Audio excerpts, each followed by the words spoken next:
जरांगेंनी आरक्षणाच्या संदर्भात सरकारवर आरोप केले होते, राज्य सरकारवर आरोप केले होते. मात्र जरांगेंच्या आरोपांवर देवेंद्र फडणवीस आणि बावनकुळे यांनी उत्तर दिलेलं आहे. ओबीसी आहेत म्हणून टार्गेट करणं योग्य नाही असं फडणवीस यांनी म्हटलंय. तर मंत्री म्हणून बावनकुळेंनी कार्य हे पार पाडलेलं आहे असं सुद्धा फडणवीस यांनी म्हटलेलं आहे. तर जाणून बुजून बावनकुळेंनी कोणाचंही नुकसान केलेलं नाहीये असं स्पष्टीकरण सुद्धा फडणवीस यांनी देत बावनकुळेंची पाठराखण केली आहे. तर तक्रारीच्या निवेदनावर फक्त चौकशीचा शेरा मारलेला आहे असं सुद्धा बावनकुळे यांनी म्हटलंय. कुणाचंही जात प्रमाणपत्र रद्द करण्याचे आदेश आपण दिले नाहीत असं पुन्हा एकदा बावनकुळेंनी सांगितलंय. मंत्री चंद्रशेखर बावनकुळे यांच्या आदेशानं कुणबी दाखले रद्द झाल्याचा आरोप मनोज जरांगे पाटील यांनी केला होता.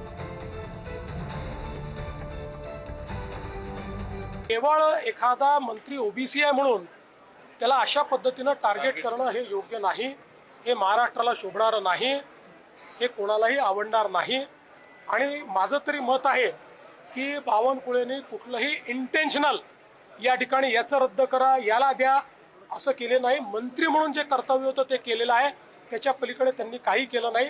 त्यामुळे मला असं वाटतं की अशा पद्धतीनं त्यांना कॉर्नर करणं हे काही योग्य नाही. मी फक्त मंत्री म्हणून जे मला अधिकार आहेत की एखादी तक्रार माझ्याकडे आली त्या तक्रारीवर आम्ही साधारण सर्व तक्रारीवर मी लिहितो किंवा पत्रावर लिहितो की जिल्हाधिकारी तहसीलदार तपासावे, चौकशी करावी, शासनाला रिपोर्ट पाठवावा. त्याप्रमाणे एका पत्रावर मी लिहिलं आहे, एवढंच मी लिहिलेलं आहे. आणि त्यामुळं कुणाचेही कास्ट सर्टिफिकेट मी रद्द केलं नाही, कुणावरही मी अन्याय केला नाही.